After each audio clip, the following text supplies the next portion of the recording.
interject sikit je. Ya. Okey, kita nak sign ni agreement ni. Kita nak sign. Kita dapati kita akan menandatangani agreement ini pada bulan Mei. Bulan Mei. Diwakili oleh 3. Satu tu pun kita pun nak tahu je siapa yang nak pergi tanda tangan ni. Ya. Kita nak kerajaan beritahu. Pasal ni macam nampak sorok-sorok sangat. Ya, betul. Sorok-sorok dah sign. Okey. Kita nak tanya tuan-tuan dan puan-puan di luar sana, apa dia implikasi? Ya. Apa dia implikasi yang akan berlaku kepada kita bila kita tanda tangani perjanjian ini? Apa akan jadi? Okey, kita sebut kita nak tanya. sebut perjanjian itu apa? Ini Global Pandemic Treaty, IHR, International Health Regulation. Apa akan jadi? Kita nak tahu. Akta ni dia tulis 2005. Kan? Sebenarnya yang dia nak buat ialah Global Pandemic Treaty tu mulai daripada tahun 2021. Global Pandemic Treaty ni nak menguasai seluruh dunia di bawah corporation syarikat iaitu WHO. WHO ni pula semuanya belakang-belakangnya kita kenal. Sekejap. Kenapa yang kerajaan nak tanda tangan? Saya nak tanya itu je. Ya, sekarang ni baik ambil yang ni saya nak mencarut dia ni ke? Baiklah bagi jiwa kita terus bagi je. Dia terpaksa tak masuk akal. Apa dia? Contohnya kita nak bercerita. Apa dia syarat contohnya? Adakah syarat ini yang membawa benefit kepada kita? Kalau tak ada bawa benefit, pasal apa kita nak tanda tangan? Pasal kita, negara kita ada perlembagaan. Yang kita cerita hari ini, bila benda ini terjadi, perlembagaan pun tak ada benda dah. Bingkisan ini mengenai New World Order ataupun Conference New World Order yang telah diadakan di Putrajaya semalam di PICC. Bila kita bercakap berkenaan dengan New World Order, ramai daripada kita tidak faham apa sebenarnya New World Order. Ada yang berpendapat bahawa dianya akan membawa kebaikan kepada kita dengan cara susunan ekonomi, susunan politik yang berbeza. Tetapi sebenarnya New World Order ini adalah satu cadangan yang dibuat lebih 100 tahun dahulu untuk menubuh satu kerajaan dunia yang tidak boleh ditentangi oleh mana-mana negara, dan supaya negara-negara yang ada di dunia ini dihapuskan dan disatukan menjadi satu, diletak di bawah satu kuasa besar. Saudara Yusri Yusof yang juga dikenali sebagai Wai. Cik Yusri Yusof ni, dia ada dia punya fan-fan dia, pengikut-pengikut dia. Ya, walaupun dia cakap kadang-kadang faham tak faham, laju tak laju, tapi sabar sangat pengikut dia, dengar dan faham. Bila dah faham baru duduk tak diam, apa nak buat. Ya, macam tu. Cik Yusri, kenapa kerajaan Malaysia ni masih mau terikat untuk menerima pindaan IHR, Akta Kesihatan Dunia, baru ni dengan Pandemic Treaty, lepas tu Akta Poison dan macam-macam. Kenapa suka sangat dia orang ni? Ya, terima kasih Ego. Toki, Tuan Zul. Okay, Assalamualaikum, salam sejahtera. Sebelum kita pergi ke situ, saya nak tambah yang Abang Zul dia. Pasal agenda NWO ni, sebenarnya dia nak angkat Lucifer sebagai Tuhan. Ini agenda. Okay? So, dia nak bawa ke kita tak percaya agama. Okay? Sekarang ni kita interfaith. Dia nak bawa kepada multi-faith. Percaya kepada semua. Okay? Dia orang pun anti-Kris. Dia tak percaya Kristian, dia tak percaya Islam, dia nak bawa ke arah tu. Dan kenapa kerajaan kita nak sertai? Ni soalan. Sangat macam soalan ni menarik sebab Malaysia negara tak besar mana. Dan benda ni dibentangkan oleh EU yang cadangkan supaya global treaty pandemic semua ni. Dan kita tengok apa negara yang tak sertai dia orang. Contoh negara Afrika yang mana presiden dibunuh, okey. Kena sekatan ekonomi, dan lepas tu presiden dibunuh, and then naik presiden baru yang di bawah kawalan dia orang dan dia disalurkan dana. Okey. Dalam konteks kita tak ada pilihan untuk pastikan ekonomi kita stabil. Saya melihat dari sudut lah, okey. Jadi kita join that. Persoalan dia, adakah kerajaan kita apply benda tu ke atas rakyat? Ini soalan menarik. Perkara yang menarik. Kalau kita tengok vaksin, Indonesia dia mandatory, wajib. Kita, okey, kerajaan kita ni masih lembut lah, kategori lembut. Dia bermain dengan strategi komunikasi yang mana nampak macam wajib tapi tak wajib. Nampak macam kalau kita tak vaksin, kita tak boleh buat apa-apa, tapi hakikat dia kita boleh buat. Kata-kata boleh buat, tak ada beza. At the end, hari ni terbukti orang yang divaksin dengan tak divaksin sama. So saya tengok kenapa kita kena join, sebab kita tak mampu untuk lawan Titan. Sekarang ni dia clash of the Titan. China nak kuasai dunia, US nak kuasai dunia, tapi dalam masa sama nak angkat Israel sebagai kuasa besar dunia, sebagai nombor satu lah. Dan benda ni saya setuju dengan Abang Zul. Dia dah lama dah. One Israel, satu Malaysia. Kita saja yang tak perasan perkara tu. Dan macam kita tengok pemimpin kita baru-baru ni pun pergi, dia tak fokus negara Afrika sekarang, dia fokus pada Southeast Asia ataupun negara ni Asia Tenggara lah. Dan bukan kita saja, Thailand juga berdepan situasi yang sama. Brunei, Indonesia memang dah apply. So kalau kita tak ikut, mungkin kita kena lebih teruk. Dan saya tertarik yang cikgu cakap hari mula-mula negara Arab dah tumbang semua, dan satu-satunya negara Islam yang paling stabil kita. Setuju? Ya. Jadi suka ataupun tidak, kita dalam sasaran negara yang dia minat lah, okay? Dia minat dari segi kestabilan politik, ekonomi, lepas tu kaum kita boleh hidup dengan harmoni semua. Kita saja yang belum lagi dia orang kontrol. Dan saya berbalik pada kita juga. Misal kata kerajaan kita tanda tangan, okey, kita tak ada kuasa nak lah. Kita boleh bercakap, kita boleh membantah, kita boleh hantar memorandum pembantahan, tapi kita tak ada kuasa ataupun tak ada kawalan. Perkara tu bukan dalam kawalan kita. Jadi misal kata perkara tu berlaku, kita nak apply tu macam mana? Kita terpaksa hidup, terpaksa survive. Dan benda ni tetap akan berlaku. Kita boleh menang ke tak tu? Payah nak menang ke? Tak menang tapi tak kalah. Ada cara dia. Macam kita sekarang ni kita lawan pun, at the end dah terbukti kita betul, okey. Sebelum ni kita dilabel anti vaksin. Kita orang nak susahkan kita. Menteri kata nak susahkan orang macam kita tak boleh keluar sana, tak boleh beli barang, tapi hakikat dia kita masih hidup ni. Boleh je makan. Bahkan orang yang divaksin pula takut nak keluar macam hidup macam biasa. So dia berbalik kepada rakyat. Tak kisah apa kerajaan kita nak buat, nak tanda tangan apa saja yang dengan pemimpin-pemimpin dunia ni nak sembah Lucifer sekalipun, asalkan dia tak apply ke atas rakyat, bagi saya tak ada masalah. Saya tengok dari sudut realiti lah. Sebab kita sebagai rakyat, kita boleh bantah, at the end ya pemimpin kita mungkin dia pandang dari sudut lain. Wah, apa saja dia orang nak impose kepada kita, kita kena kuatkan hati, kuatkan jiwa, hadapi segala tekanan-tekanan yang ada. Kita negara kecil yang hanya sebesar jantung saja, bentuk pun dah macam jantung. Kalau jantung ni berhenti, apa jadi?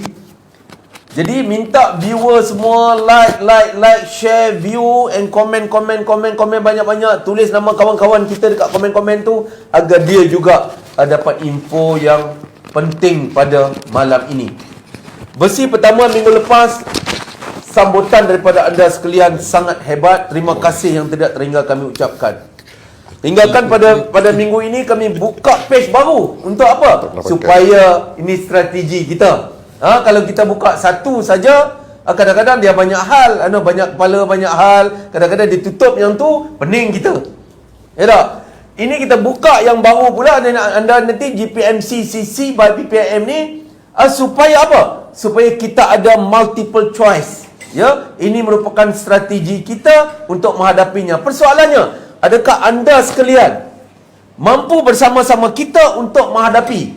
Seperti Tuan Wawai kata, kalau dia nak impose pun kita tak ikut.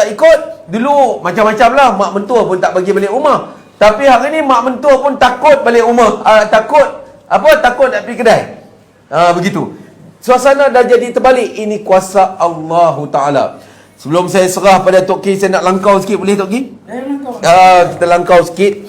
Kita bagi kepada Tuan Ahmad Jufri Faiza, seorang peguam yang berpengalaman bukan 1-2 hari.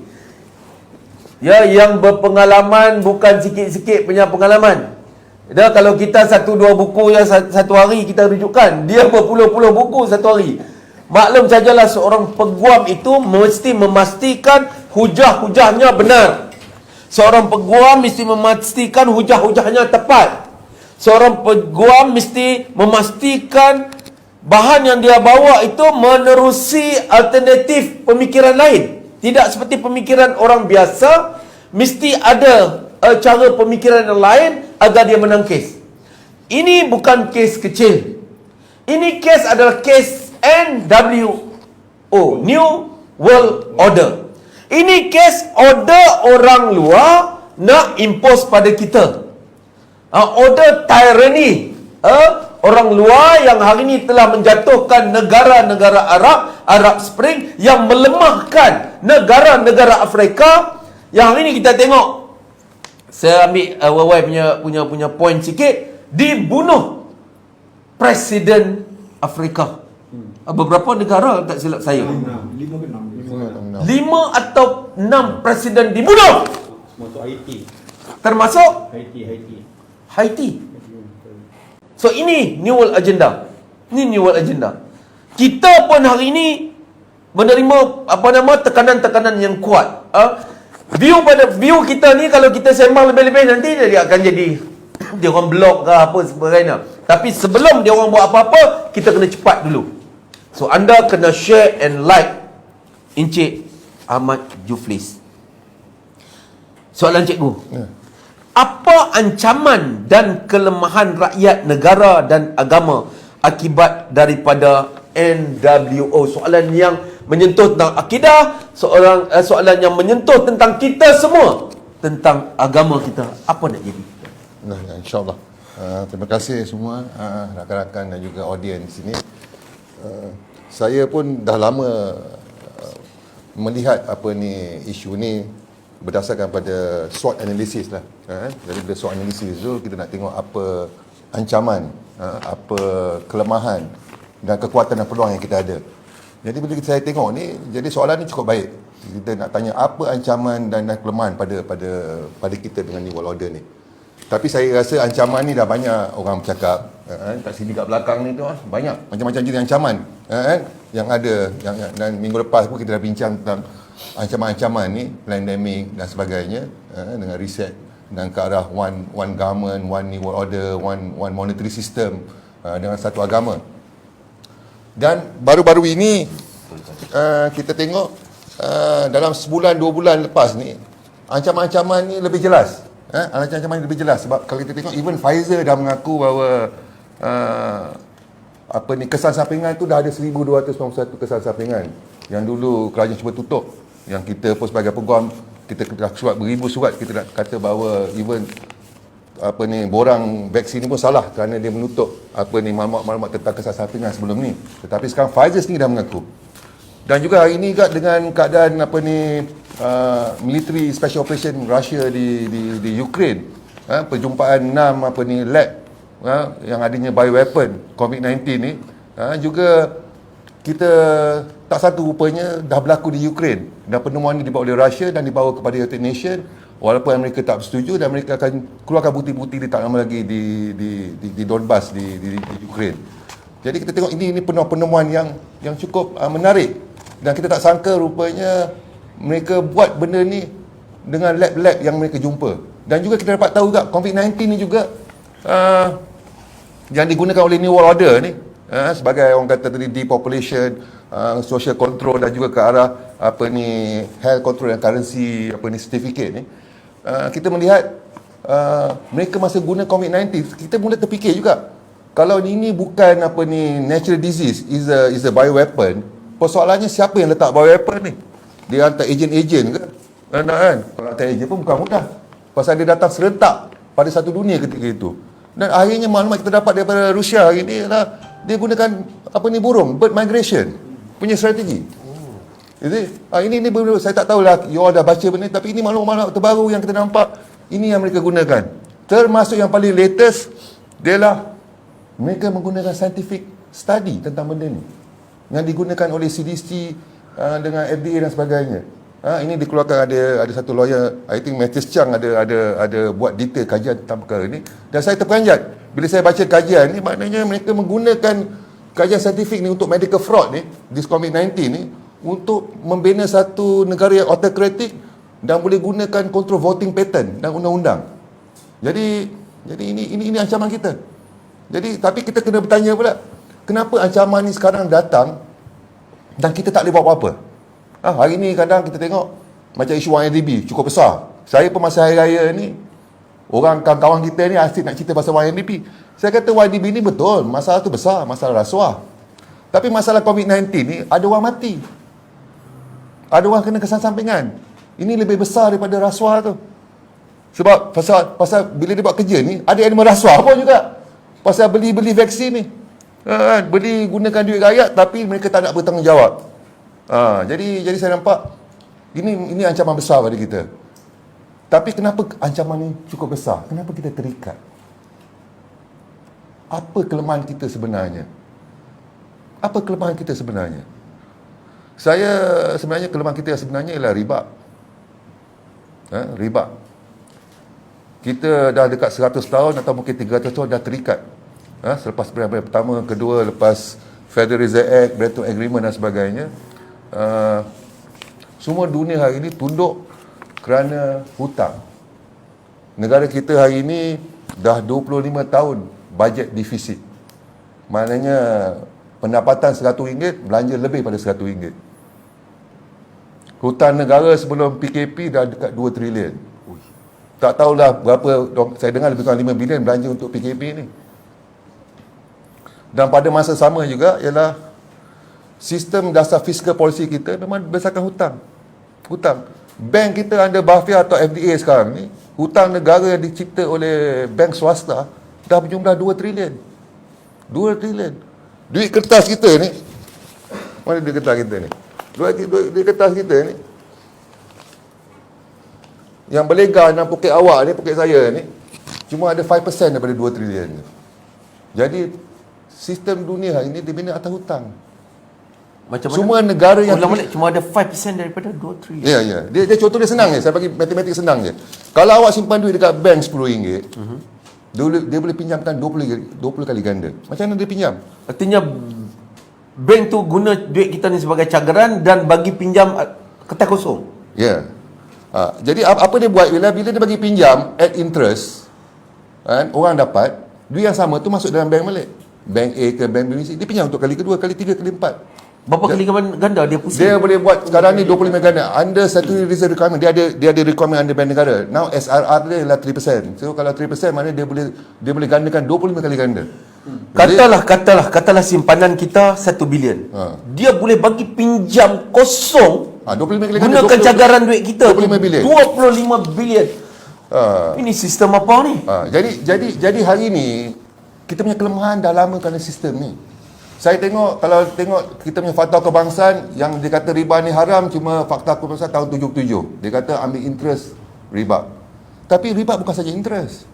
Riba tu, the monetary tu, riba tu sendiri. Lending tu sendiri riba. Dan riba ni yang masalah kita ialah kita tak ada masalah kredit kalau riba tu sebenarnya diberikan dengan cara yang betul. Walaupun tetap salah. Tapi sebenarnya all the time bukan cara yang betul. Sebab saya tengok rekod bank negara hari ni, daripada 2 trilion lending hari ni, dipanggil M3 lah. Kalau you pandang sikit ekonomi, dia ada M1, M2, dia ada jenis-jenis wang ni. Jadi seluruh wang dalam negara edaran tu ada berjumlah 2 trilion. Daripada 2 trilion pembiayaan tu, 70% pergi ke sektor hartanah. Sebab tu kita harga tanah melambung. 70%. Dia bukan economic growth. Daripada 70% pula, baki 30%, 20% dihalakan kepada syarikat-syarikat korporat. Tapi korporat tak ada masalah pasal dia lobby projek-projek kerajaan. Kan? Lepas tu dia pinjam bank, dia boleh bayar balik. Macam katakan dia buat tol ke apa highway. And then dia pinjam banyak apa, kita bayar tetap hari tol tu. Baki dia ialah 10%. 10% ni hala kat mana? 10% tu 5% pada credit card. Dengan apa ni, personal loan. Bukan untuk apa, untuk belanja saja. Tetapi yang the real economy ialah dekat SME, small medium enterprise. Cuma diberi 5% saja. Masya-Allah. Sebab tu saya kadang bila borak dengan kawan, dia kata kita ni susah nak berjaya kerana tak ada modal lah, susah. Lepas tu dia kata tak apa, ni tak ada Tuhan. Ini bukan tak ada Tuhan. Allah takdirkan kita kerana kita terima sistem riba ni. Ini kita lemah. Sebab tu hari ni kita tengok kenapa Pfizer, kenapa pandemik ni cukup kuat untuk mempengaruhi kita semua ni. Kita terperanjat kenapa pentadbir kita, ahli politik kita, hakim, kawan-kawan saya lawyer hakim habis. Biar orang dengar ni. Tak memang habis. Saya pun ambil risiko tentang benda ni juga. Jadi saya nampak seluruh ahli parlimen pun tak bercakap benda ni. 222 parlimen. Kan? Apa yang mereka buat? Jadi bila saya duk fikir-fikir balik, bila bincang-bincang, bila saya test dia orang, sebenarnya riba tu mengikat mereka. Sebab kalau polisi ni kalau kita tak ikut, kena buang kerja. Kan? Saya pernah bercakap quietly dengan seseorang hakim yang ambil pun, dia kata, Cik Ahmad, saya bukan tak setuju apa awak cakap ni, tapi kalau kita berhenti, kita nak pergi mana? Nak pergi mana? Orang dah biasa makan gaji, you nak keluar tiba nak berniaga susah. Kita ni dah hari-hari berniaga sendiri, kita dah biasa jatuh bangun, kan? Tapi sebagai besar orang kita tak macam tu. Jadi kelemahan besar kita ialah sistem tu juga. Selagi sistem ni kita tak ubah, ancaman tu tetap kuat. Sebab yang jelas hari ni Pfizer. Siapa sponsor Pfizer? Siapa sponsor Pfizer tu? Belakang ni siapa? Hedge fund besar-besar, syarikat besar-besar. Belakang tu pun memang syarikat alung-alung antarabangsa. BlackRock, Vanguard, Fertility, State of Street. Semua company besar, company bukan bilion, trilion. Company tu bertrilion. Sekarang diorang pun dah mula nak tarik investment diorang sebab maklumat Pfizer dah terkeluar. Diorang pun nak lari balik sekarang ni. Kerana takut rugi. Dan hari ni, siapa yang bertempani program ni sekarang ni? Itu medical mafia WHO tu. Termasuk siapa? Dia punya wakil rasmi Alung. IMF. Tetap IMF juga. Jadi bila saya tengok ini Alung juga kontrol dunia hari ni, Alung juga sponsor Pfizer, Alung juga bagi hutang kat negara kita dah tersanung 25 tahun, dan kita semua terikat dengan Alung-Alung hari ni, beli rumah, beli kereta. Jadi bukan mudah lah kita nak keluar daripada kongkongan tu. Sebab tu bila Najib kata cash is king, saya tak heran, memang cash is king, and now they make vaccine as God. Because bila dia nak exploit dengan riba ni, sekarang dia tak nak exploit manusia, dia nak make manusia irrelevant. Sebab kekuatan riba hari ni, mereka dah produce macam-macam teknologi, artificial intelligence. Hari ni semua company-company yang dikontrol oleh projek Oden, projek satellite ni menggunakan media sosial semua ni. Apa mereka buat? Mereka kontrol cara pemikiran kita, apa barang kita nak beli. Dia tahu apa kita buat hari-hari hari ni. Mereka gunakan apa? Dipanggil algoritma. So algoritma ni dah digunakan. Dan lagi teruk sekarang ni, penggunaan bioengineering ni, dia bukan saja nak GMO kan binatang dengan tumbuhan, dia nak GMO kan kita hari ni. Saya terbaca buku Yuval penasihat penasihat Global Economic Forum ni kan, Consweg. Yuval Noah tu. Dia seorang historian daripada Israel. Dia pun homoseksual lah. Dalam buku saya baca pun dia kata, to my beloved husband. Jadi, tapi walaupun dia sebagai penasihat Klaus Schwab, tapi buku dia pun, dia juga melihat bahawa ada problem besar dalam penggunaan teknologi ni.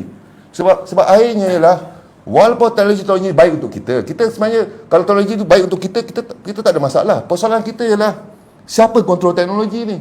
Dia bukan kerajaan, dia syarikat. Siapa kontrol data kita? Bukan kerajaan, syarikat. Dan syarikat ni pula syarikat asing, syarikat luar. Jadi, bila saya duk fikir-fikir macam ni, kalau semalam pula terbaca-baca hadis Nabi pula kan, tentang akhir zaman ni. Dia kata, Nabi kata akan berlakunya di mana akhir zaman ni, kebodohan tu akan bertambah, ilmu tu akan ditarik, dan manusia akan berdepan dengan al-hash. Apa al-hash? Pembunuhan. Pembunuhan di mana yang dibunuh pun tak tahu kenapa dia dibunuh, yang membunuh pun tak tahu kenapa dia bunuh. Jadi saya duk fikir balik, polisi kerajaan ni macam nak membunuh. Jadi mereka yang mengamal polisi ni pun dia tak tahu kenapa dia membunuh, dan yang terima vaksin dia tak tahu kenapa dia mau dibunuh. Saya cukup risau benda ni sebab sebagai pengamat undang-undang, mula-mula saya bercakap dengan beberapa kawan mula-mula pasal keluar borang vaksin ni. Dia kata sukarela. tu satu hal lah, tak suka tak rela lah. Tapi bila saya tengok balik berapa perkataan-perkataan yang dia tulis dalam borang sutikat tu, saya kata okey, saya tak nak touch isu medical ni, sama ada vaksin ni haram ke, vaksin ni tak efektif ke, vaksin ni tak berkesan ke, atau tak selamat. Tetapi kalau kita tengok, dia kata apa? Siapa yang ambil vaksin ni tidak ada jaminan untuk dijangkiti semula COVID-19 di masa hadapan. Jadi apa beza yang ambil dengan tak ambil? Apa beza? Yang ambil pun Kena. boleh kena, yang tak ambil pun boleh kena. Tapi kalau ambil pula dah confirm ada kesan sampingan. Jadi cuba fikirlah. Nak kan? Kerajaan menjual polisi mengajak kita dapat 2 posisi penyakit. Lebih baik saya tak nak ambil. Jadi ini masalah kita. Masalah kita hari ini. Ini ancaman yang kita dah bincang, ini kelemahan kita. Jadi itu saya nak ringkaskan, nanti kita bincang apa solusi kita nanti insya-Allah. Terima kasih. Baik, sebelum saya bagi kepada panel seterusnya, tak asing lagi Tok Ki kita.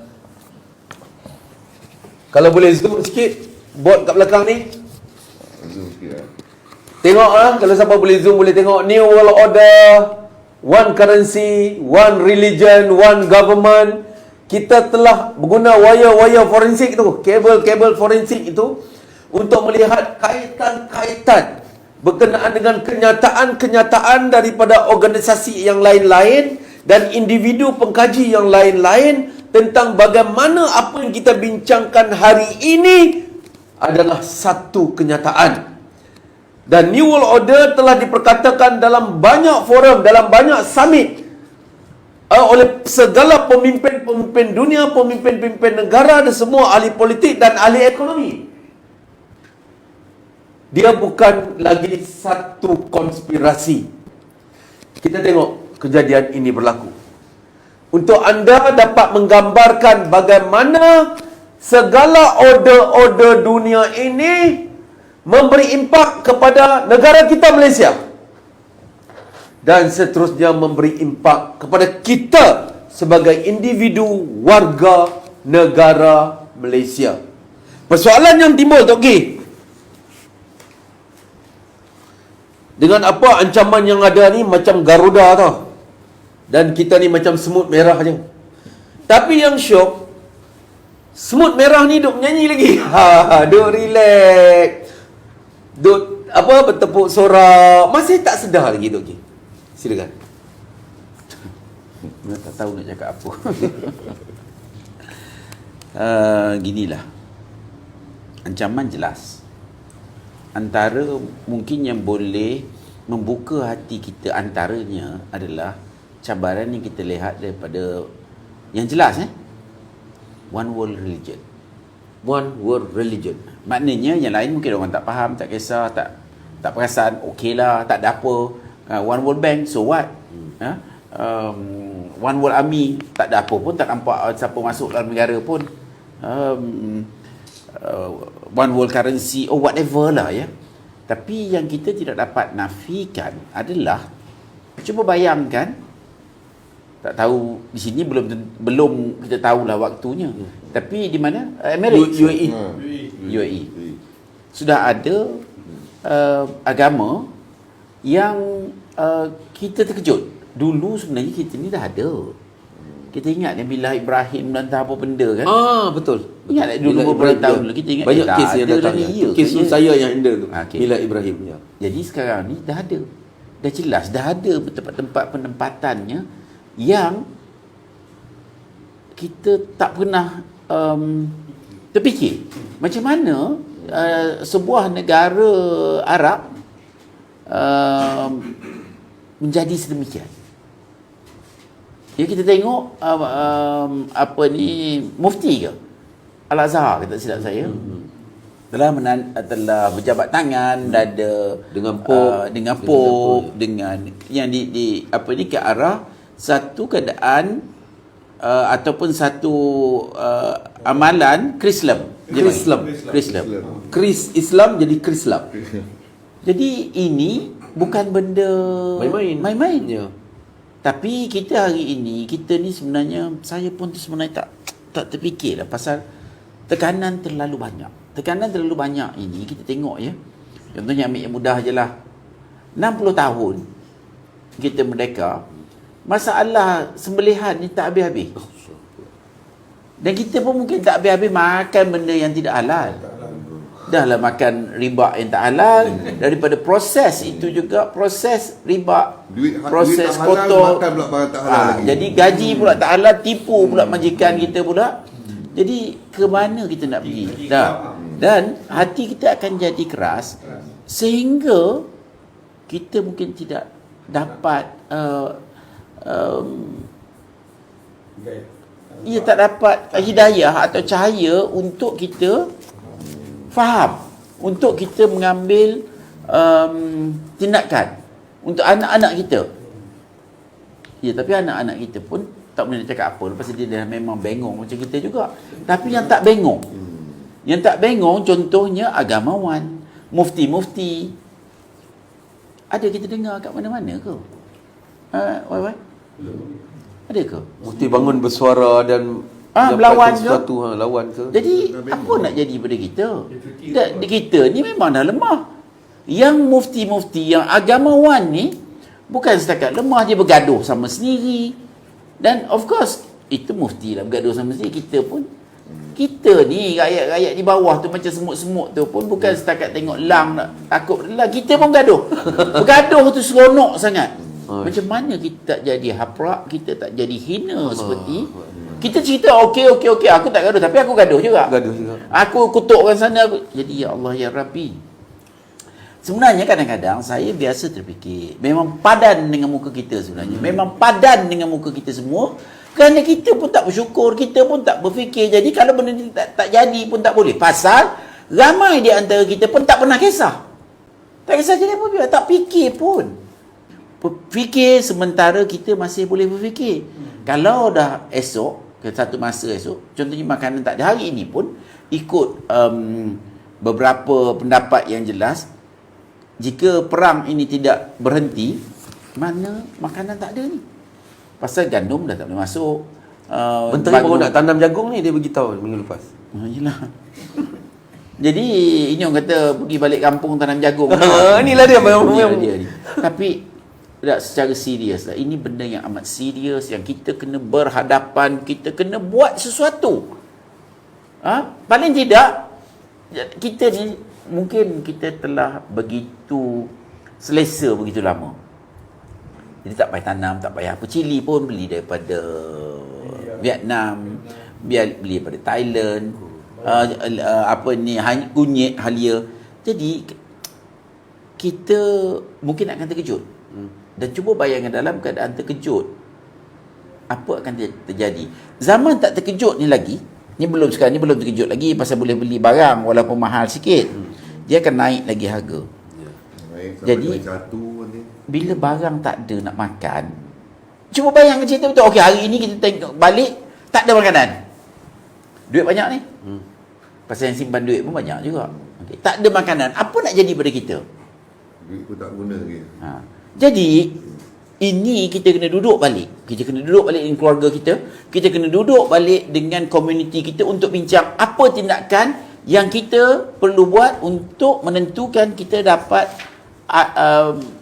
meneruskan kehidupan kita, ya, tanpa kita menjadi hamba.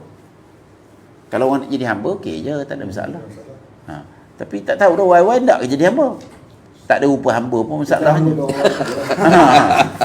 Jadi ini yang kita cukup khawatir, ya. Kita cukup khawatir. Apa yang kita boleh buat? Nampak tindakan undang-undang pun tak sampai ke mana. Ada ya, kalau ikut setengah-setengah cerita lah, ya, kita kena ada simpanan, kita kena ada makanan untuk mungkin balik ke kampung kalau ada kampung. Kalau di Kuala Lumpur ni ramai yang tak ada kampung dah pun. Jadi apa perancangan kita? Kita masih bersangka baik. Ya, takkan kerajaan tak buat apa kot apabila harga tepung naik, apabila harga minyak naik, apabila harga cili naik, apabila harga asam jawa naik, apabila harga barang naik. Itu sangkaan kita. Tak. kan kerajaan tak buat apa-apa, maka kita merasakan kerajaan lakukan sesuatu, maka kita pun rasa lega. Tapi kalau barang naik juga, siapa nak tanggung? Jadi tanggung. Apa jadi kalau tepung sekilo RM10? Apa jadi kalau beras sekilo RM40? Apa jadi kalau cili sekilo RM120? Yalah, kita ada kerajaan, kita ada kementerian, kita ada macam-macam, kita ada. Tapi kalau dia naik juga macam mana? Apa jadi kalau semua negara pengekspor itu menutup ekspor mereka? China dah mula tutup, India tutup, dan banyak lagi negara-negara pengekspor tutup. Apa jadi kalau semua tutup? Kita mau tukar apa? Kita mau makan apa? Abang Zul? Ya. Dalam keadaan kita dah telah menjangkakan dalam wacana-wacana kita terdahulu, akan berlaku krisis makanan, akan berlaku peningkatan harga barang yang naik. Tetapi yang dilakukan sebagai solutionnya adalah menaikkan menara-menara 5G. Ya. Adakah rakyat kita boleh makan, boleh gigit menara tu? Dalam keadaan kita pandemik, rakyat susah, tak ada kerja, sepatut kita pada pertanian. Ini tidak. Yang kita pasang tower-tower ni dah katanya target 30,000. Ya. So adakah ini juga agenda NWO yang disahut oleh negara kita? Okey, terima kasih cikgu. Kan. Dah dibelanjakan hampir 20 bilion saya dengar. Kan. Untuk buat tower-tower ni, dan masih tak cukup. Dan bayangkan kalau 20 bilion tu dibelanjakan untuk tanam padi. Jadi food security kita dah okey lah. Jadi untuk pengetahuan semua, sebenarnya tower 5G ni adalah salah satu agenda penting dalam New World Order. Sebab apa? Dia dah cakap dia nak buat AI, Artificial Intelligence, dan juga IoT, Internet of Things. Latest ni IOB, Internet of Body. Kan? Jadi ini semua akan berjaya hanya jika ada 5G tower. Kan? Jadi tuan-tuan, 5G tower ni ikut kita punya kajian lah. Kajian kita banyak lah. Jadi saya punya guru Datuk Asri tu, dia kata kalau meeting kali ni mau tunjuk, kan, baru kita buat kajian, kan, pasal 5G ni. Ni salah satulah. Sebenarnya ada banyak lah, banyak almari lah, kan, menunjukkan hampir 200,000 saintis seluruh dunia mengatakan 5G ni bahaya. Kerana dia akan efek kita punya sel, DNA kita. Kan, dia attack. Kan. Dan kalau mereka pasang setakat 5G, kita mungkin boleh terima. Anak-anak muda sangat suka dengan 5G. Dia duk cerita movie 3 jam boleh download 3 saat. Itu aja yang dia tahu. Padahal AI adalah mind control. Bermakna otak kita dengan komputer di sekeliling kita boleh kontrol mind kita. Dan ini bahaya sebenarnya. Kita tak ada freedom nak berfikir. Mereka attack mind kita. Dan mereka akan suruh kita berfikir macam mana mereka fikir. Dan mereka-mereka yang buat benda ni semua peminat LGBT. Kan? George Soros, kan? Bill Gates, Klaus Schwab, Noah ni. Kan? Dengan Bill Gates, kan? Tak lama dia ada isteri dia yang baru, yang keempat. Kan? Klaus Schwab isteri dia. Kan? Ini tak masuk akal. Memang tak masuk akal. Tapi inilah tuan. Apabila mereka ni macam kita punya Cik YY cakap tadi, mereka ni penyembah setan, Lucifer, kan? Bila dah sembah setan, mereka akan buat benda jahat. Jadi tuan-tuan, 5G ni sebenarnya sangat-sangat bahaya kepada kita, kan? Dan kita juga, mereka nak kontrol kita dengan digital currency, dengan social score ni semua perlukan 5G ni, kan? Jadi kita mintalah kerajaan kita. Mungkin kerajaan kita tak tahu bahayanya 5G ni. Mungkinlah dia tak tahu. Kan? Kita nak tanya kerajaan. Kita telah buat kajian untuk selamat dalam 5G ni, paling selamat adalah 30 GHz. Di mana kita boleh berjalankan IoT, mana lori boleh jalan tanpa driver je, nak buang orang ni. IoT ni nanti kontainer daripada Port Klang hantar ke KL, tak ada orang bawa. Sebab dia dah bunuh 6 bilion, dia tak perlu orang ke. Kan kontainer tu jalan aja, tak ada cuti lah. Robot pakai mesin dah hantar KL, turun pergi lagi. Kalau driver sekarang kontainer hantar KL, balik dia nak tidur lah, cuti seminggu. Cuma tak ada mana ni semua dari IoT. Dan untuk ini perlu 30 GHz cikgu. Tapi saya dah cek dengan engineer yang pasang-pasang tower ni, Malaysia ni pasang 60 GHz. Dia nak buat apa lebih ni 30 GHz ni? Dan mengikut scientific report dalam ni banyak lah kan. Ni tebal lah sebenarnya kan. Ini detail robot Oyang buat kan. Dia mengatakan 50 GHz saja kita dah separuh mati, tak boleh nak survive lah. Tinggal 2-3% ada oksigen dalam badan. Dan kalau 60 GHz, air dalam badan kita boleh kering. Sebab ini microwave. So lesen yang diberikan sampai 60. tinggi macam tu. Tapi ikut spek international sampai 100. Tapi Malaysia pasang 60. Dan siapa yang kontrol ni? Adakah DNB ni, Digital National Berhad ni dapat kontrol ni teknologi? Kita kontrol sendiri. Dia kontrol sendiri ataupun dia bagi kat Huawei. Huawei pula ada syarikat daripada China Communist. Kan? Teknologi ni mereka kontrol satelit. Daripada satelit memang boleh tembak ber 30,000 tower ni. Kalau satu malam terfikirlah orang kat China tu yang kontrol ni, dia kata kita naikkan, try nak tengok. Kita pun tak bangun lah. Apa jadi dengan tentera kita, polis kita kan? Jadi inilah kita panggil vaksinasi 5G ni semua interconnected. Kenapa kita ada cukup proof lah, bukan kita suka-suka cakap ya kan. Kita ni bukan sembang kedai kopi, kita bawa banyak ni, kalau nak datang nak bincang boleh lah, banyak ni kan. Pasal 5G saya ingat saya dengan Datuk Asri dah banyak dah buat research kan. Memang 100% sangat bahaya, tapi kita terus pasang. Dan masalah pula, kita bukan pasang di tempat orang tak ada. Di masjid, di sekolah, di ada supermarket, di malam bandar. Inilah namanya total control. Mereka nak total control, Datuk. Jadi ini satu benda yang kita mahu tanya kerajaan. Adakah benda ni selamat? Kan? Kenapa dipasang 60 GHz? Kan? Adakah kami cakap ni tak betul? Jadi kita mahu benda ni diselidiki, kan ini melibatkan nyawa rakyat. Kita pernah bersembang dengan apa tu, SKMM yang datang tu. Kita SKMM tanya, kenapa kamu pasang tinggi? Dia kata cannot be disclosed. Ni rahsia kerajaan. Kan? Jadi kalau rahsia-rahsia tapi membahayakan rakyat, dan kalau kita tengok sini, memang interrelated New World Order dengan 5G, 6G, 30G. Dan setiap wave itu ganggu organ-organ kita. Dan badan kita ni penerima bagus, dan orang yang telah divaksin lagi cepat mereka terima kerana dalam badan mereka ada graphene oxide.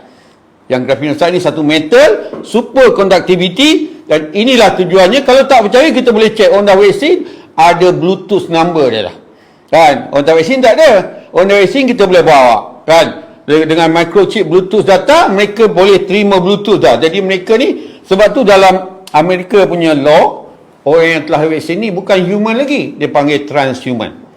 Jadilah cikgu, pada saya sepatutnya kerajaan belanja duit tu untuk tanam padi, tanam jagung, tanam pisang, ubi kayu, dan berhentikan sementara 5G ni. Kaji dulu, adakah dia selamat? Kenapa kalau dia tak selamat, anak-anak menteri pun mati juga, bapa menteri pun mati. Vaksin ni bila tak selamat, semua orang terlibat. Kan? Jadi kita mau pastikanlah, selepas Pfizer dah keluarkan 1,200 penyakit ada dalam Pfizer, kerajaan kita masih teruskan lagi. Tok Kim, dia orang tak dapat berita ke? Kita je dapat berita. Kan? Kita je dapat tahu. Kan? Dokumen ni ada. Here is the FDA list of Pfizer 1290 non-adverse effect for experimental vaccine. Pfizer punya vaksin bahayalah ikut report ni. Aduh, tebal ni, bacalah. Kenapa kita teruskan? Tu tanya cikgu, kenapa mereka tu? Asyik saya tanya, cikgu tanya saya tanya cikgu. Kenapa dia orang tu? Kita tanya pada penonton sekalian. Kenapa kita teruskan juga? Kenapa? Saya pelik lah, saya tak faham. Semua jadi pelik, hairan. Apakah langkah terbaik untuk kita batalkan pindaan ataupun penandatanganan Aisyah Arni? Langkah terbaik untuk kita batalkan. Pertama, kita tak ada power. Macam saya cakap tadi, bukan dalam kawalan kita. Politik dikuasai dia orang. Ekonomi dikuasai dia orang. Pendek kata, bahasa mudah faham, tak ada, kita tak boleh lagi bergantung pada pemimpin. Tak boleh dah. So, kita kena bergantung pada diri kita sendiri. Macam kita cakap, patutnya mulai ini kita dah tampil dengan solution. Okay? Contoh, misal kata, agenda NWDO ni, yang nak bawa kita ke arah satu, agama, sembah Lucifer. Sebab, saya ambil quote daripada David Spengler. Dia kata, tidak seorang pun yang akan masuk ke New World Order, kecuali dia menerima Lucifer sebagai Tuhan. Masya-Allah. Maksudnya, misal kata agenda ni berjalan, kita semua ni kena terimalah. Tuhan kita adalah Lucifer.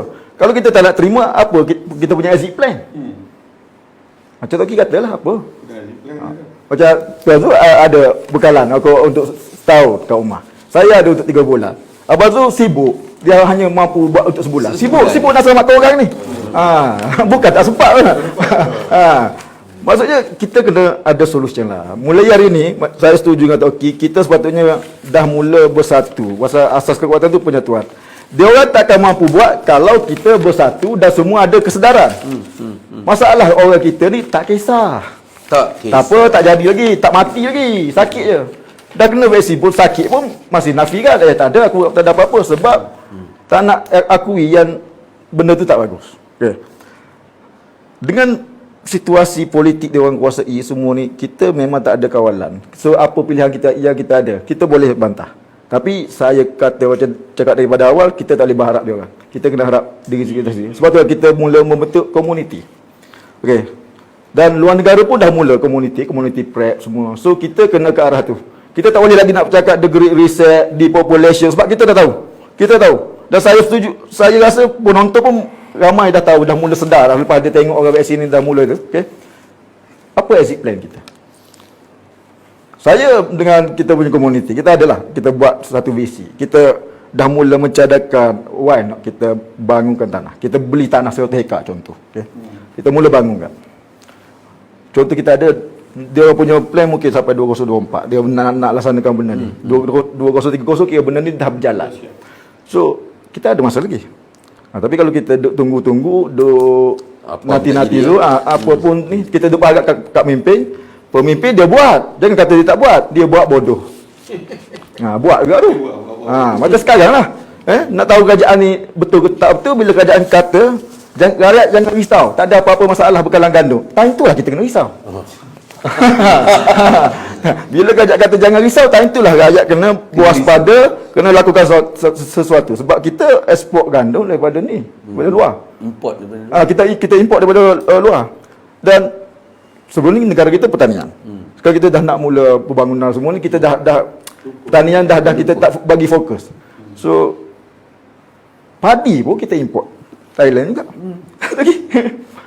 Jadi misal kata macam tu aja, ada duit pun tak guna. Sampai satu tahap you ada duit 1 bilion dalam bank, tapi tak ada semua makanan. At the end you akan pergi menyembah kepada dia orang. So apa dia yang dia orang tawarkan? Boleh nak beli makanan. Sebab 5G semua ni dia relate dengan dia nak kira setiap orang ada nombor dan ada tagging. Maksudnya daripada bayi dia tagging, dia kontrol. So misal kata yang ni nak buat apa-apa dia boleh kontrol kita. Yang ni melawan, tekanlah button mati. Contohlah, saya bagi contoh lah. Sebab dia memang nak buat chip tu kepada semua orang. Itu dia punya ending game sebenarnya.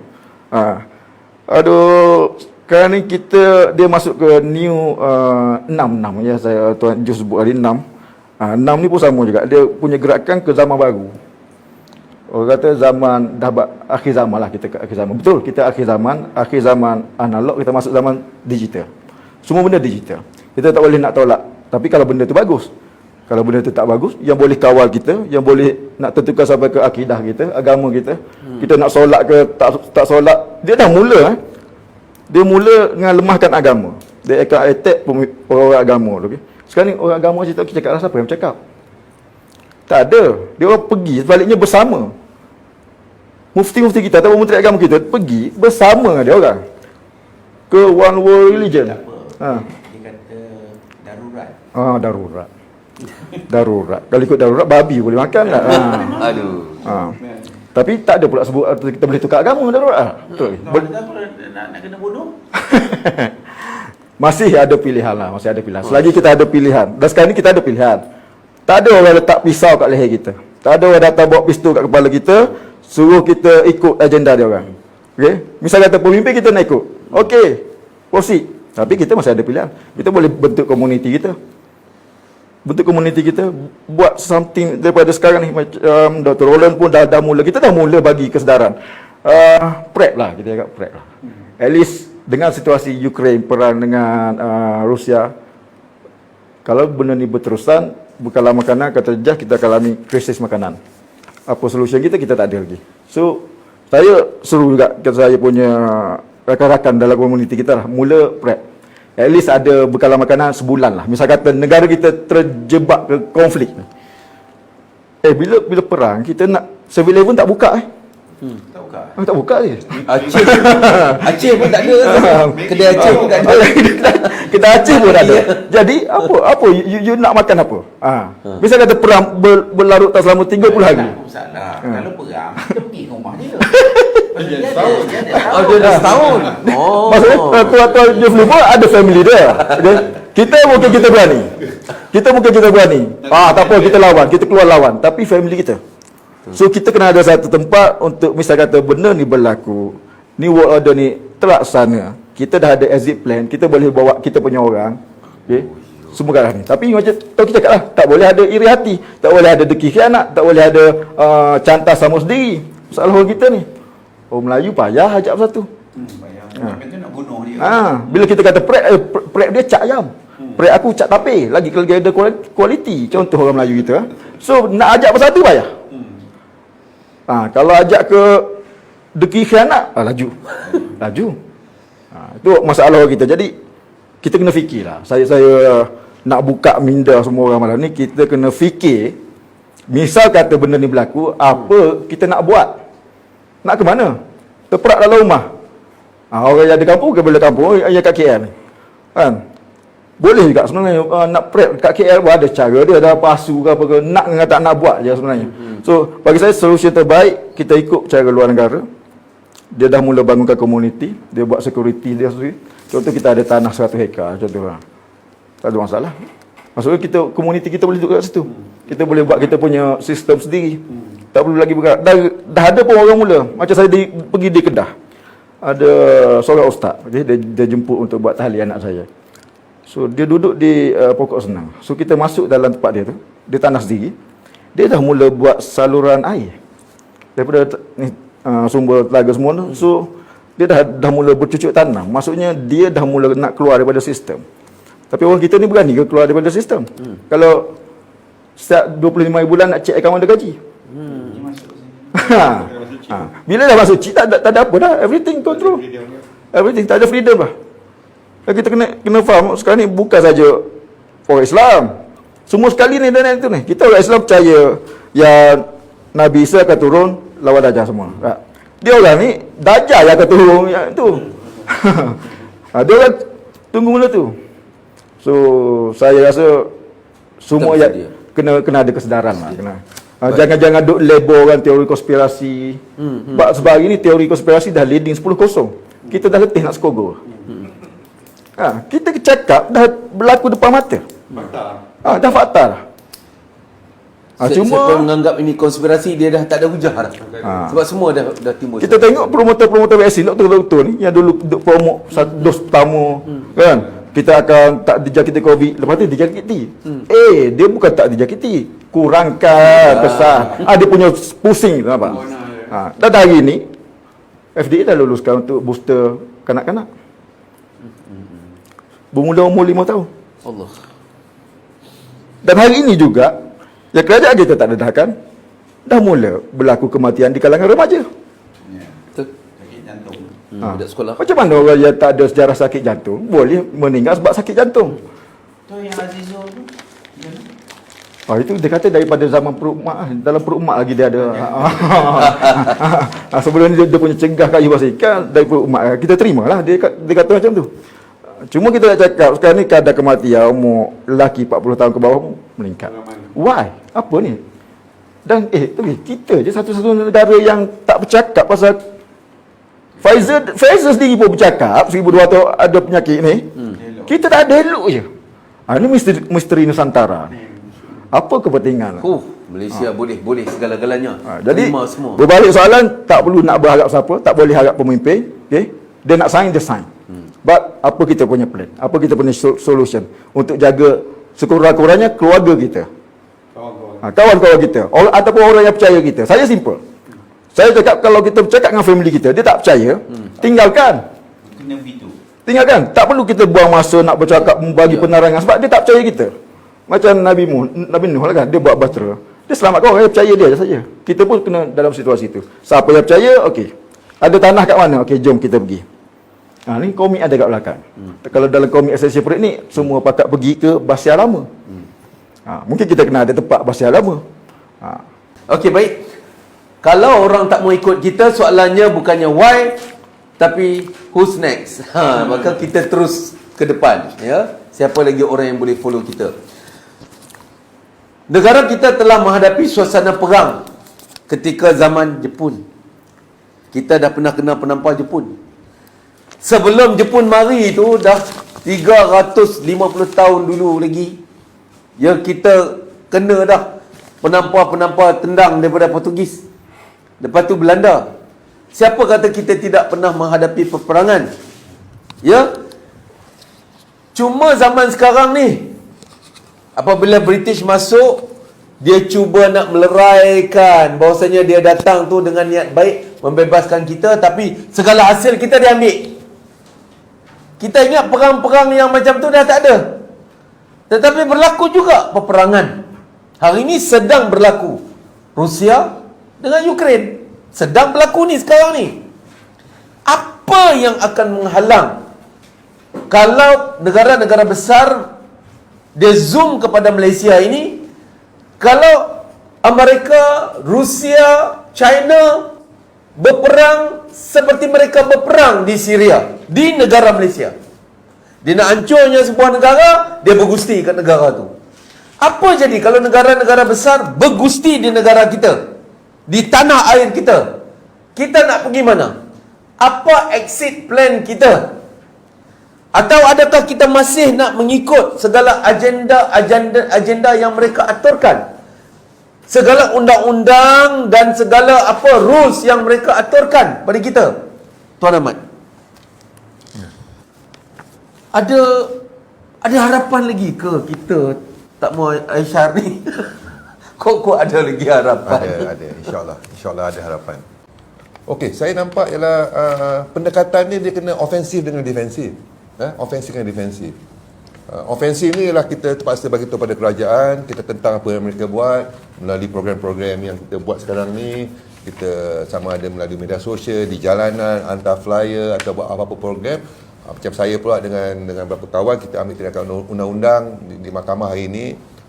Kita dah ada satu perintah daripada Mahkamah Timantara.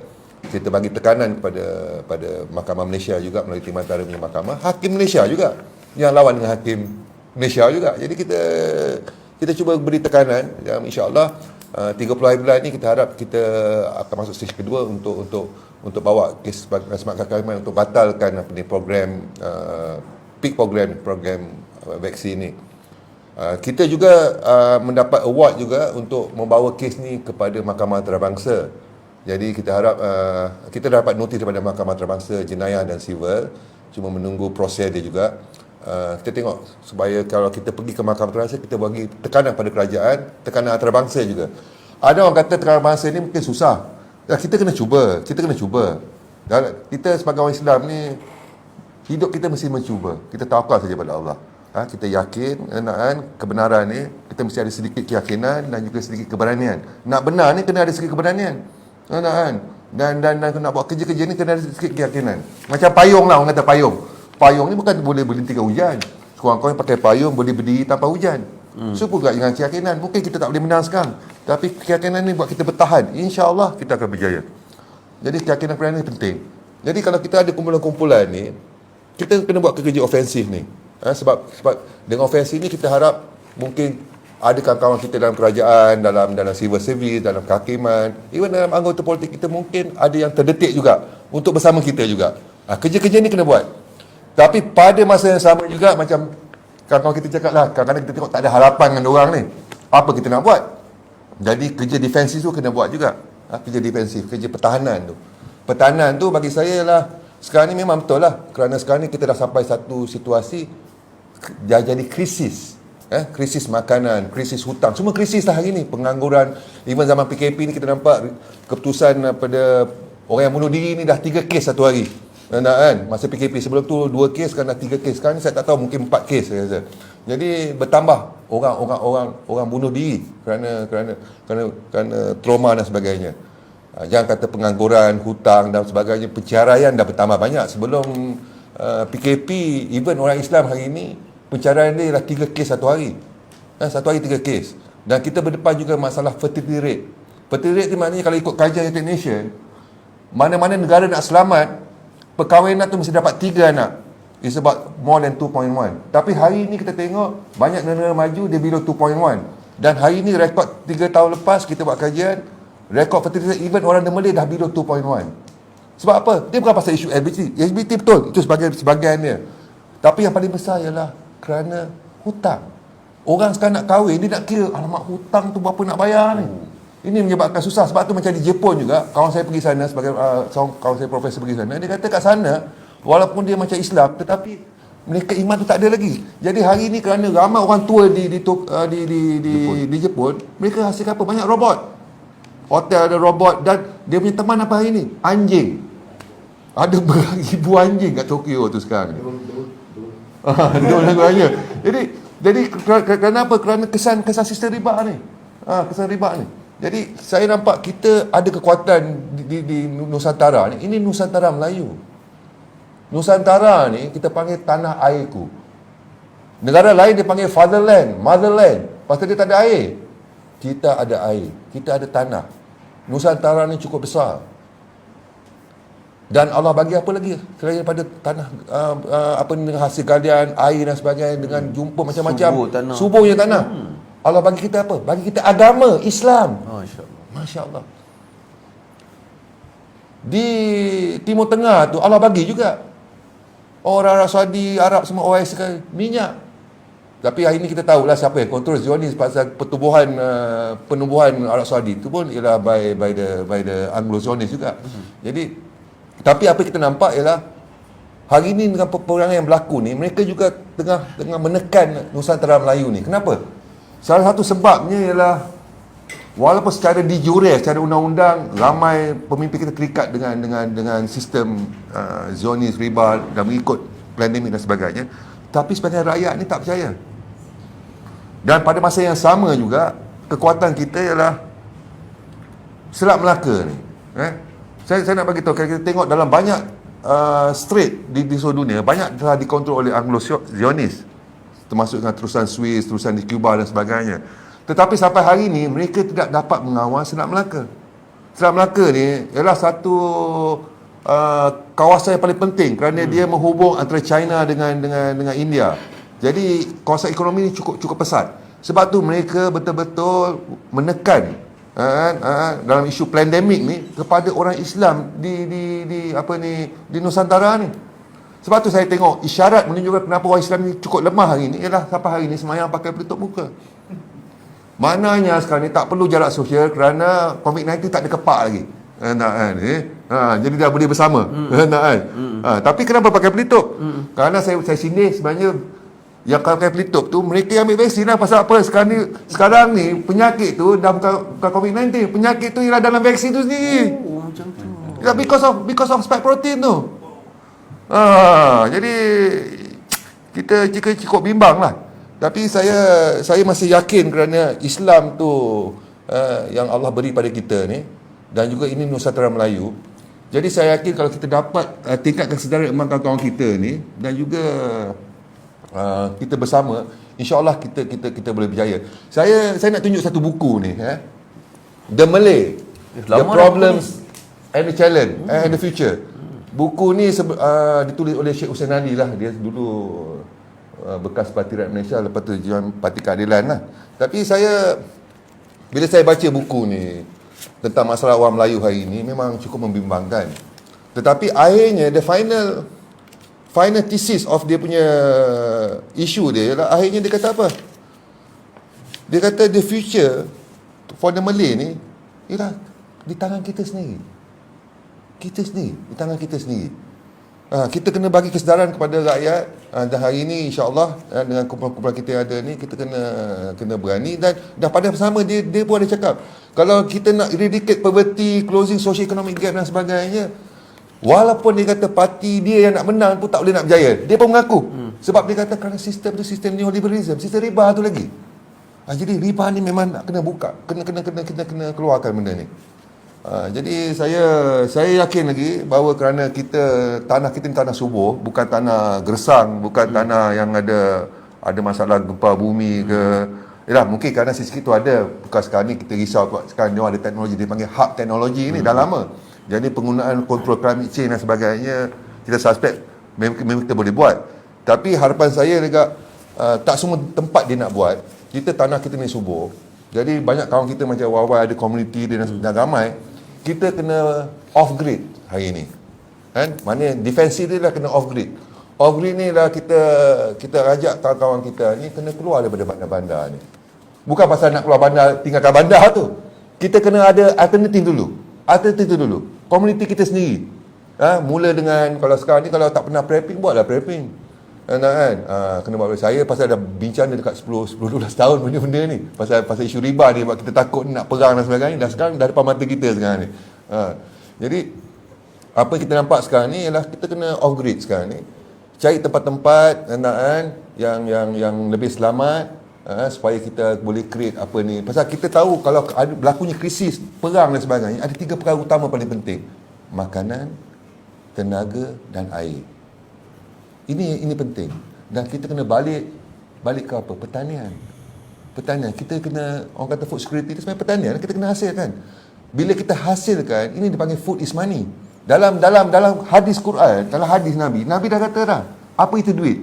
Duit tu ialah silver, gold, termasuk barang-barang makanan seperti gandum, komoditi, korma, garam dan sebagainya. Jadi Allah dah bagi signal, Nabi dah bagi signal bahawa food ni bukan saja makan, dia boleh jadi money. Sebab bila kita ada extra, itu sebagai duit, macam kita barter trade lah sebenarnya. Jadi kalau kita ada komuniti macam ni, pergi ke komuniti bina benda ni, food security, preppers dan produce makanan, saya punya harapan ialah kita boleh mendapati cabaran ni. Sebab dengan makanan yang kita ada ni, kita one thing, makanan tu ialah benda natural lah. Dah tak perlu kita risau semua makanan-makanan yang sekarang ni semua processed food hari ni. Yang ada bahan pewarna, bahan tahan lama, bahan bagi sedap dan sebagainya. Kita dah boleh mulakan natural product bila memang komuniti kita ni. Kerana kita pun dah ada banyak pengetahuan tentang masalah-masalah new world order ni. Dia bukan sahaja serang pasal riba, serang makanan, vaksin, perubatan dan sebagainya. Jadi kita kena mulakan balik. Pasal kita asasnya ialah produce makanan. Pertama, daripada makanan tu kita boleh membina kita punya asalnya daripada alternatif. Kena ada alternatif tenaga, kena buat boring, dapatkan air. Pasal saya dapat kawan saya check, di Malaysia ni ada banyak air sebenarnya dekat dalam tanah. Kita boleh buat boring, alternatif energy, solar dan sebagainya. Jadi kita kena buat kerja-kerja ni, bincang sama kawan, kongsi kita punya kemahiran, pengalaman dan sebagainya. Kita bawa benda ni, dan bukan kita nak lari tu pasal takut perang. Kita nak being defensif. Kalau ofensif kita tak menang, kita kena defensif. At least kita ada satu alternatif untuk bertahan, dan kita mesti bina kita punya community, create kita punya own system. Maknanya kita boleh gunakan start dengan silver untuk exchange among kita. Selain daripada kita bertukar-tukar dengan kemahiran dan barang kita sebagai barter trade, tetapi kita galakkan juga penggunaan silver seorang point. Macam sekarang lah, duit kita yang kita jangan pakai duit 100, hari-hari pakai RM10. Jadi emas tu pun macam tu juga. Emas tu kita tak pakai, tapi hari-hari tu kita pakai silver dan sebagainya. Jadi saya dah bincang ramai rakan-rakan ni, kita mesti off-grid dan bina sistem juga. Bukan off-grid naik lagi. Off-grid dan bina sistem. Sebab kalau perang tu habis pun, new order tu katakan reset, apa yang kita nak buat? Tetapi kalau kita produce kita punya makanan, kita bina kita punya sistem, dia pun tak boleh nak lawan kita. Saya tu cakap dia tak boleh lawan kita pasal apa kita buat ni benda real economy. Is real economy. Kita bina ukhuwah, satu benda penting. Tak ada masalah individualism, pengguna materialism, tak perlu jadi aktivis pengguna lagi lah. Pasal komuniti kita tak perlu fikir tu lagi dah. Kita bina apa lagi? Kita bina kita punya own food, natural food. Ketiga, kita bina kita punya own monetary system. Jadi kalau the new order datang, kalau betul datangnya di state Israel, orang kata Israel Kubra, Dajjal nak timbul period tu juga. Kita pun ready juga berdepan dengan mereka. Sebab kita ada di kita punya own system. Jadi kalau kita jelas dengan strategi ni, saya yakin walaupun kita duk lawan-lawan ni, tak berjaya pun kita ada tempat. Kita ada tempat pertahanan tu. Jadi insya-Allah saya minta lah rakan-rakan di sini yang dengar ni, kena buat kerja-kerja defensif. Tak berani pergi ofensif, pergi defensif. Tapi yang ada kelebihan tu bantu dia yang ofensif. Supaya yang pergi ofensif, dia juga tengoklah tempat-tempat defensif ni. Jadi ini kerja yang kita kena buat dua-dua ni. Saya kalau pergi mana-mana, itulah yang saya dah bincang. Saya daripada duk ganyang-ganyang kerajaan ini, tapi pada masa apa kita ajak mereka yang tak pergi ke depan, tapi dia ada kekuatan untuk buat pertahanan. Sebab tu dalam Islam pun kita tengok pun, Nabi pun dalam satu situasi tu, masa berperang tu, untuk menjaga mereka juga yang lain, dia pergi jumpa dengan Raja Habsyi tu juga. So maknanya ada yang pergi ofensif, ada yang pergi defensif. Jadi saya nampak kerja-kerja ni kita kena jelas dan kita kena bersama lah. Dan pertanian tu bagi saya ialah salah satu cara keluar. Pasal food is money. Itu ringkas dia lah. Baik. Orang kita ni ialah Tok Ki kata ada banyaklah masalah cekadak dia. Ya. Macam-macam dia punya masalah. Dah tanda-tanda tu dah banyak sangat. Sedangkan kita masih lagi duk tengok ini pantang kalau iPhone baru keluar, Huawei. Queue. Oi, Tok Ki 2 hari tau berkampung tunggu ni kalau phone baru keluar ni. So, itulah. Maka kita akan terpecah kepada mereka yang memandang jauh ke depan, menganggap ini sebagai satu ancaman dan cabaran, dengan mereka yang nak follow saja. Tiup seruling ikut, masuk gua masuk hutan ikut saja. Okey, share and like, pastikan suara kita didengari, pastikan apa yang kita bicarakan pada malam ini boleh diterima di mana-mana di seluruh dunia ini bagi orang faham, terutama adik-beradik kita dulu, terutama mak mentua kita, abang adik kita, kakak kita, majikan kita dan sebagainya. Dan kita rasa sampai sini saja. Ada apa lagi tambahan? Sampai sini boleh? InsyaAllah. Saya kira kita kena bersedia menghadapi segala-galanya. Kita bersedia menghadapi agama baru, Islam. Kita kena sedia menghadapi techno religion. Kita kena sama-sama menghadapi ancaman ini, dan sekarang ini masih ada sikit peluang untuk kita menghalang daripada perkara ini diimpos pada kita. Menghalang daripada akidah kita, akidah anak-anak kita, akidah masyarakat kita akan jadi hancur selepas ini. Ada sikit lagi peluang untuk kita menghadapi dan menghalangnya, insya-Allah Subhanahu Wa Taala. Kita doakan agar Allah Taala mengurniakan kejayaan pada kita dan mengampun. Ya, jemputlah agamawan ini untuk keluarlah daripada zon selesa mereka. Sungguh jemputlah.